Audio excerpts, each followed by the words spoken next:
I ruined 3 lives in 48 hours. And I'd do it again. They tell me I went too far. That revenge isn't healing. That I should have taken the high road, been the bigger person, moved on with grace. You know what I say to that?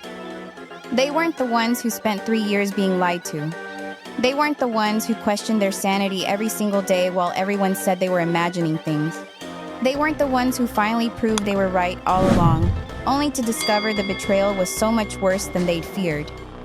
So yeah, I burned it all down, and I'm not sorry. Well, mostly not sorry, but I'm getting ahead of myself. Let me back up 6 months, to when I still thought I was losing my mind. My name's Natalie. I'm a pharmacist at a CVS in the suburbs outside Charlotte. Not glamorous, but steady work, good benefits, and I genuinely like helping people figure out their medications. My husband Derek was an operations manager at a mid-sized manufacturing plant about 30 minutes away. We'd been married for 8 years. No kids yet, we'd been talking about it, but the timing never felt right. We had a nice 3-bedroom house in one of those neighborhoods where everyone mows their lawn on Saturdays and waves when you drive by. On paper, everything was perfect. In reality, something had been wrong for a long time. I just couldn't prove it. It started small. So small, I couldn't even point to a specific moment when things shifted. Maybe it was the way Derek started checking his phone more, angling it away from me when he scrolled. Maybe it was how he'd started coming home later. Always with reasonable explanations, inventory issues at the plant, meetings that ran over, traffic. Maybe it was that he'd suddenly decided to join a gym after years of me suggesting it, but now he went at weird times. 10 p.m. workouts. Who does that? It's less crowded, he'd say, kissing my forehead before heading out the door with his gym bag. Plus, I'm too wired to sleep after the day I've had. I wanted to believe him. God, I wanted to believe him. But there was this voice in the back of my head, getting louder every day. Something's wrong. Something's wrong. Something's wrong. My best friend Kira said I was stressed from work. My mom said all marriages go through phases. Derek said I was being paranoid, that work was just intense right now, that he couldn't help having a demanding job. And I started to think, maybe they were right. Maybe I was the problem. Maybe I was one of those wives who got suspicious over nothing and sabotaged a perfectly good marriage. So I tried to ignore it. I tried to be supportive. I tried to be understanding. But then I started noticing more things. If you want to hear how I uncovered years of lies and made him regret every single one, keep watching. And if you think you might be in the same situation, subscribe to Revenge Saga because you need to hear this. It was a Thursday in March when I found the first real clue. I'd left work early because we were overstaffed and my manager told me to take off. I texted Derek that I'd be home around 3 instead of 6, but he didn't respond. Not unusual, he was often in meetings. When I got home, his car was in the driveway. That was weird. He never came home early. I walked in and heard the shower running upstairs. It was 3:15 in the afternoon. Derek had left for work at 7 that morning. Why would he be showering in the middle of a weekday? I stood at the bottom of the stairs, listening to the water run, and that voice in my head started screaming. When he came down 20 minutes later, hair wet, wearing fresh clothes, he looked genuinely startled to see me. "Hey babe, you're home early." "So are you?" I said, keeping my voice light. "Everything okay?" "Oh yeah. Had a half-day meeting at the downtown office. Just got back. Thought I'd freshen up before heading back to the plant for the afternoon shift." He kissed my cheek. His skin smelled like body wash. Different body wash. Not the Irish Spring we kept in our shower. "New soap?" I asked. He paused for just a fraction of a second. They had different stuff in the locker room at the downtown office gym. Figured I'd use it. "I thought you went to the gym at night?" "I do usually, but I had time this afternoon, so." He shrugged, grabbed his keys, "Gotta run. Love you." And he was gone. I stood there in our kitchen, heart pounding. Downtown office? We'd been together for 10 years total, 8 married. Derek's company had one location, the plant. There was no downtown office, and the plant didn't have a gym. That's when I started keeping a journal. I know it sounds paranoid. It felt paranoid. But I needed to know if I was crazy or if my gut was right. So I bought a small notebook and started writing down everything that seemed off. Not to confront him with, just to see if there was a pattern. The entries piled up fast. March 12. Derek said he had dinner meeting with suppliers. Came home at 11 p.m. Shirt had a small stain that looked like red wine. We don't drink red wine. He hates it. March 15. Gym at 9:30 p.m. Got home at midnight. That's a 2.5-hour workout? March 19. Changed his phone passcode. When I asked why, he said his thumbprint wasn't working consistently, so he wanted a backup. But he won't tell me the new code. March 22. Found receipt in his wallet when I was looking for cash. Dinner at the Capitol Grill. $186. We've never been there together. When I asked about it, he said it was that supplier dinner from March 12, but the date on the receipt was March 18. March 26, he started putting his phone face down automatically, even when he's just setting it on the counter for a second. March 30, late night at work again. But when I called the plant's main line at 8 p.m. to see if he wanted me to bring him dinner, the security guard said everyone had left by 6:30. I was filling pages, and every entry made me feel more insane and more certain at the same time. By mid-April, I documented 15 separate incidents that didn't add up. Kira said I should just ask him directly, but I knew what would happen. He'd have explanations. He'd make me feel like I was the crazy one for even asking. I needed proof. That's when I found clue number 2. I was vacuuming his car. A nice gesture, I thought, since he'd been so stressed lately. I was vacuuming under the passenger seat when the attachment pulled out something wedged in the track. An earring. A small silver hoop with a tiny pearl. Not mine. I only wear studs because I'm allergic to most metals and hoops irritate my skin. Derek knew this. Everyone who knew me for more than 5 minutes knew this. I held that earring in my palm and felt my whole body go cold. When Derek got home that night, I was waiting at the kitchen table. Earring in front of me. Found this in your car, I said. My voice was shaking. Angry. Scared. Both. He glanced at it. Oh. Must be from when I gave Melissa a ride to the plant. She lives near us, and her car was in the shop. Melissa from accounting? Yeah. When was this? Couple weeks ago? I don't remember exactly. You didn't mention giving her a ride. Didn't seem worth mentioning. He opened the fridge, pulled out a beer. Calm as anything. Why are you looking at me like that? Because it feels like there's something you're not telling me, and here's where he turned it around on me. This is what they do. This is what cheaters do so well. Nat, come on. You've been acting paranoid for weeks. You're questioning everything I do. I can't live like this. I gave a coworker a ride, and now you're acting like I committed a crime. Do you hear yourself? I wanted to scream. I wanted to throw the earring at him. Instead, I just said, "You're right. I'm sorry." But I didn't mean it. And I didn't stop watching. I started paying attention to everything. The way his laundry smelled, sometimes like perfume that wasn't mine. The way he'd angle his body away from me when texting. The way he'd started working out more but didn't look any different.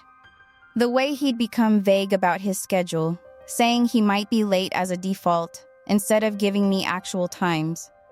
And then, in early May, I noticed something that made my blood run cold. Lipstick. Not on his collar. That would have been too obvious. On the inside of his shirt collar.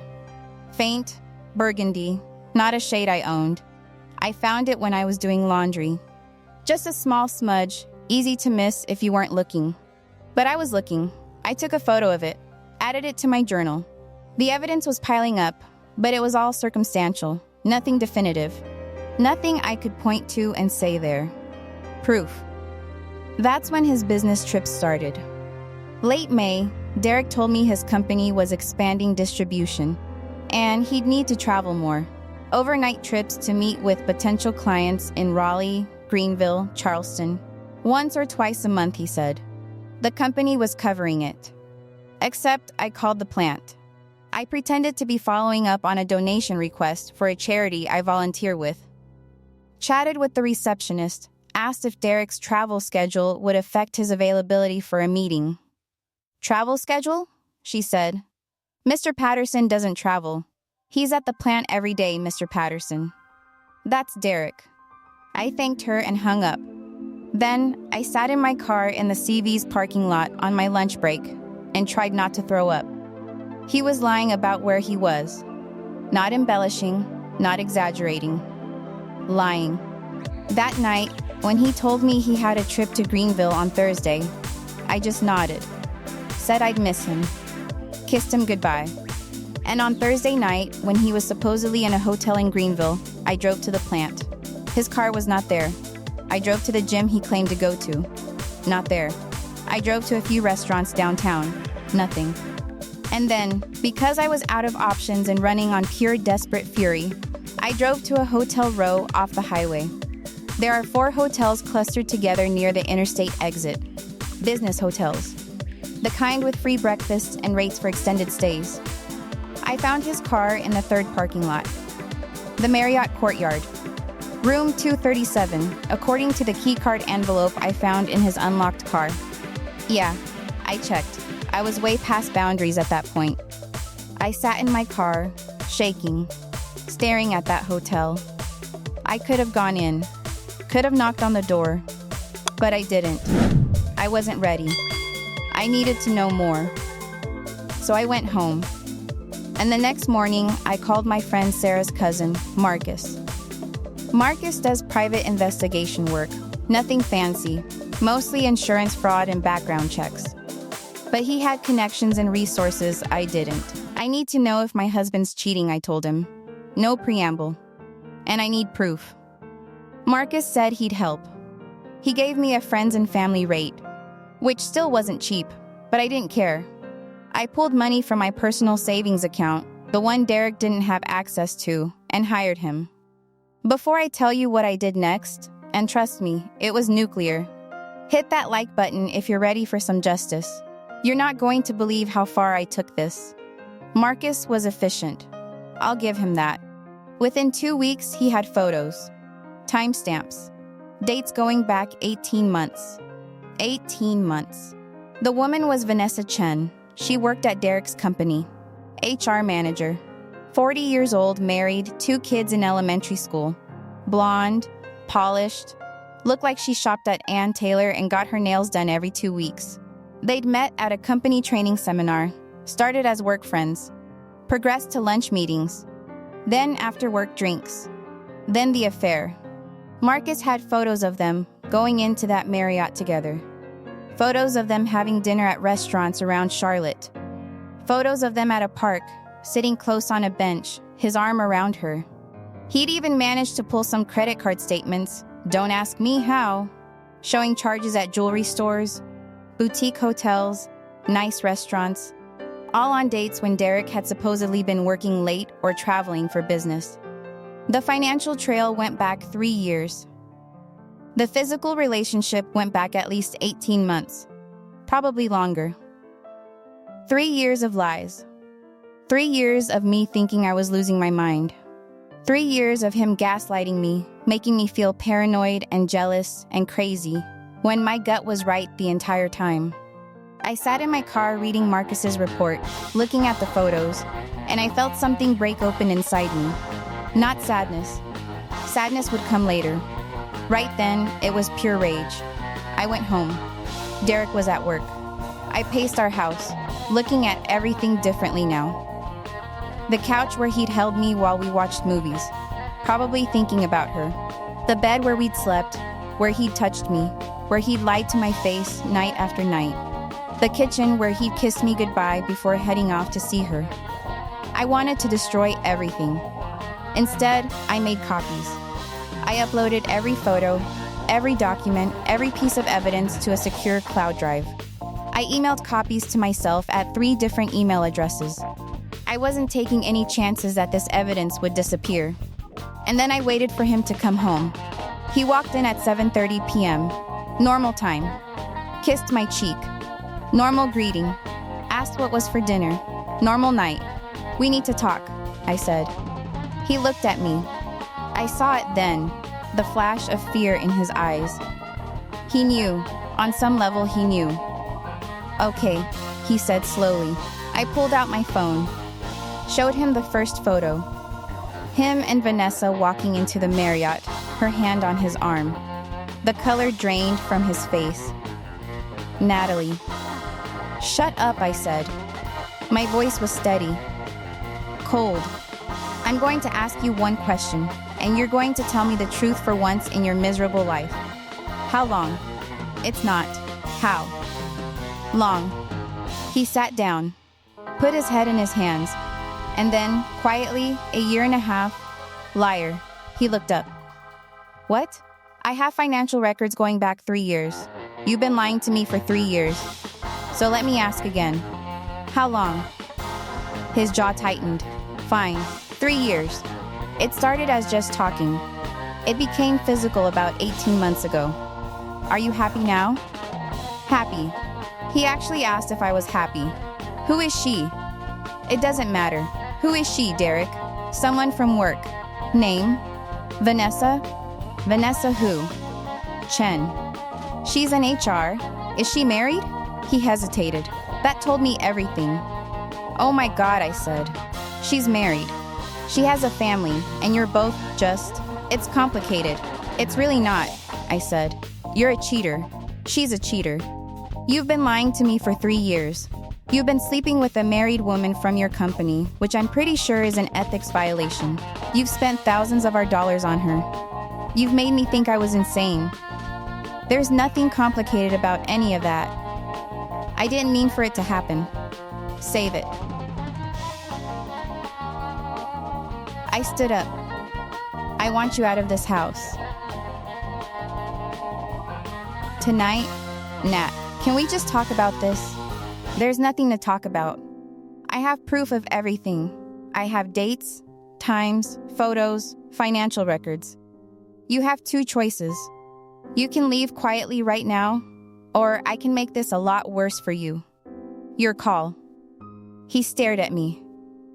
I'd never seen this look on his face before. Part fear, part calculation. Wondering how much I actually had on him. Wondering how far I'd go. I'll stay at a hotel, he finally said. Good choice, he packed a bag. Tried to talk to me twice more. I ignored him both times. And when he left, when I heard his car pull out of the driveway, I sat on our couch and felt nothing. Not sadness, not relief, nothing. The rage came later. I gave myself that night to feel everything. I cried. I screamed into a pillow. I threw his favorite coffee mug against the wall and watched it shatter. I called Kira at midnight and sobbed incoherently while she told me she was sorry, she was so sorry, that I was right all along. And then, around 3 a.m., when I was exhausted and wrung out and staring at the ceiling, I made a decision. He didn't get to just walk away from this. He didn't get to move on with his life while I picked up the pieces. He destroyed our marriage, wasted 3 years of my life, made me question my sanity, and he was going to face consequences. Real consequences. I started with his job. Derek's company had an ethics policy. I knew because I'd looked it up years ago when we'd attended a company holiday party and someone mentioned the fraternization rules. Relationships between employees in certain reporting structures required disclosure, and relationships with HR personnel were specifically flagged because of the conflict of interest it created. Derek was operations manager. Vanessa was HR manager. They absolutely should have disclosed their relationship, and they definitely hadn't. I knew this because Derek had never mentioned any kind of disclosure process, and there's no way he would have kept that hidden from me early on if it had been above board. I composed an email to Derek's CEO, the VP of Human Resources, and the Board of Directors. I kept it factual, professional. I attached selected evidence, not everything, just enough to prove the affair and the timeline. I explained that I was Derek Patterson's wife, that I discovered his affair with Vanessa Chen, that it had been ongoing for at least 18 months, and that they had failed to disclose their relationship per company policy. I ended the email with, "I'm not seeking any particular outcome, but I believe the company should be aware of this ethics violation and conflict of interest within your HR department. Thank you for your attention to this matter," and I hit send at 7 a.m. on Monday morning from a burner email account I'd created specifically for this purpose. Then I moved to phase 2. I called my lawyer, filed for divorce, gave her every piece of evidence Marcus had compiled, asked for everything: the house, the retirement accounts, alimony. I wanted him bled dry. Then I did something I'm still not sure about. I found Vanessa's husband. His name was David Chen. I found him on Facebook. 42 years old, worked in sales, coached their kids' soccer teams. His profile was full of family photos. Him and Vanessa and their 2 kids at the beach, at Disney World, at someone's graduation party. Happy family photos. Just like the ones Derek and I used to post. I created a fake Facebook account. Messaged him, "I'm so sorry to contact you like this, but I think you need to know something about your wife. My name is Natalie Patterson. I'm Derek Patterson's wife. I recently discovered that Derek and Vanessa have been having an affair for at least the past 18 months. I have proof if you'd like to see it. I'm so sorry to be the one to tell you this. You deserve to know the truth."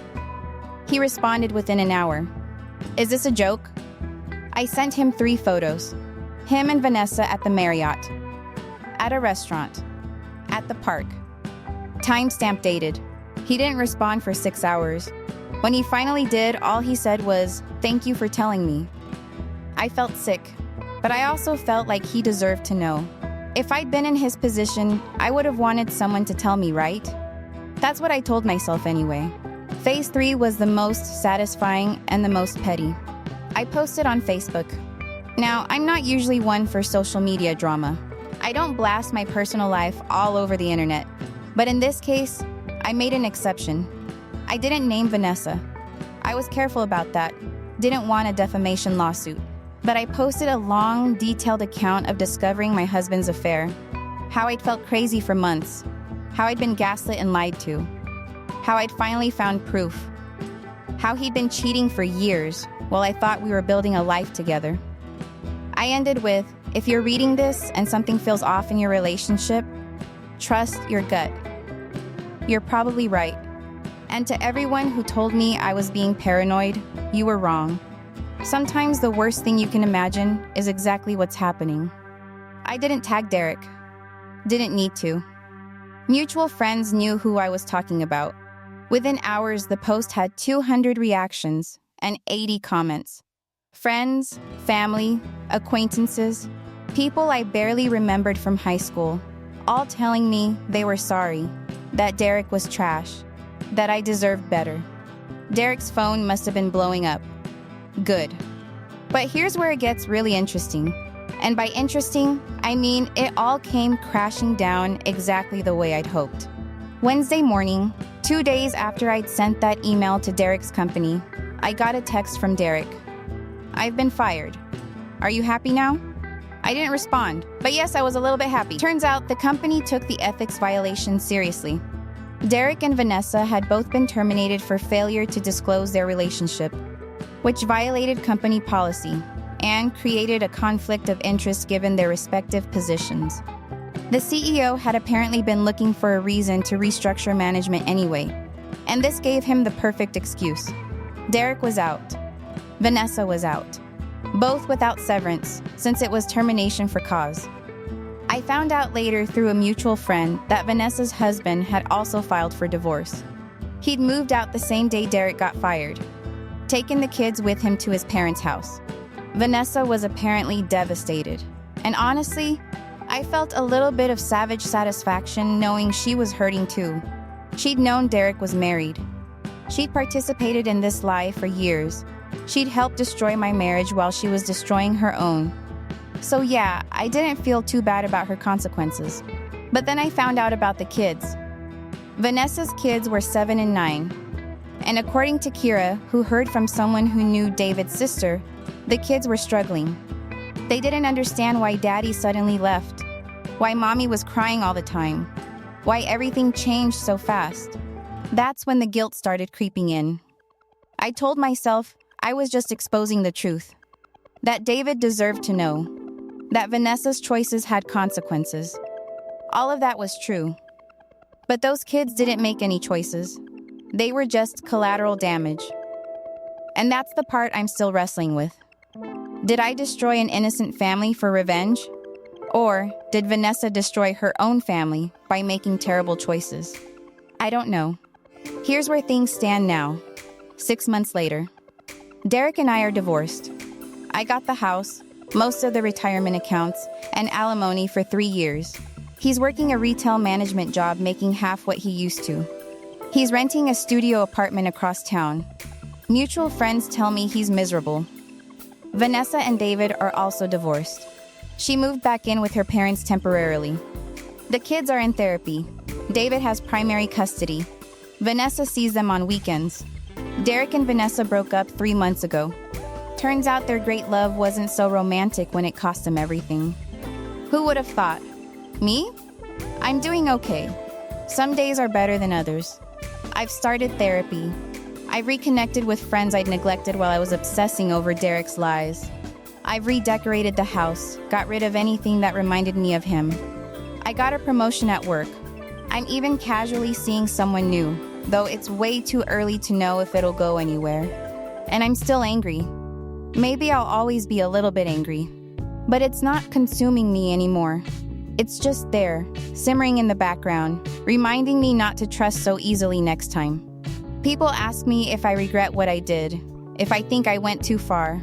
Honestly, I don't know. Part of me says he deserved everything he got. He lied for 3 years. He gaslighted me. He made me feel insane. He stole time from my life that I can't get back. He deserved to lose his job, his reputation, his comfortable life. He deserved to face consequences. But another part of me wonders if I became the villain in someone else's story. Vanessa's kids didn't deserve to have their family blown apart. David didn't deserve to have his life upended. Did my need for revenge justify the collateral damage? Some people tell me I did the right thing, that the truth always deserves to come out, that David had a right to know, that Derek and Vanessa's actions had natural consequences that I merely exposed. Other people tell me I was cruel, that I should have taken the high road, that revenge isn't healing, that I destroyed more than just Derek's life. And you know what? They're both probably right. The truth is messy. Revenge is messy. There's no clean resolution where everyone gets what they deserve and no innocent people get hurt. Real life doesn't work that way. Would I do it again? Ask me on a good day, and I'll say yes. Derek and Vanessa made their choices. They knew the risks. They gambled and lost. That's on them, not me. Ask me on a bad day, and I'll think about those 2 kids in therapy, trying to understand why their family fell apart. And I'll wonder if there was a better way. If I could have just let karma handle it. If my need to make Derek suffer was worth the cost. But here's what I know for sure. I'm not the villain of this story. Derek is. He's the one who betrayed me. He's the one who lied. He's the one who made choices that destroyed our marriage and hurt everyone around him. I just made sure he didn't get away with it. So that's my story. I destroyed my marriage, Derek's career, Vanessa's family, and probably scarred 2 kids in the process. Some people think I'm a hero. Some people think I'm a monster. Most days, I think I'm somewhere in between. The one thing I don't think? That I'm crazy. I trusted my gut. I was right. And I made sure the people who wronged me faced consequences. Whether those consequences were fair or whether I crossed a line, I guess that's for you to decide. So here's my question for you. Did I go too far? Should I have just walked away quietly? Should I have told David knowing it would hurt his kids? Is revenge ever justified, or is it just another form of destruction? I genuinely don't know the answer. Some days I'm certain I did the right thing. Other days I wonder if I'm just as bad as they are. What would you have done?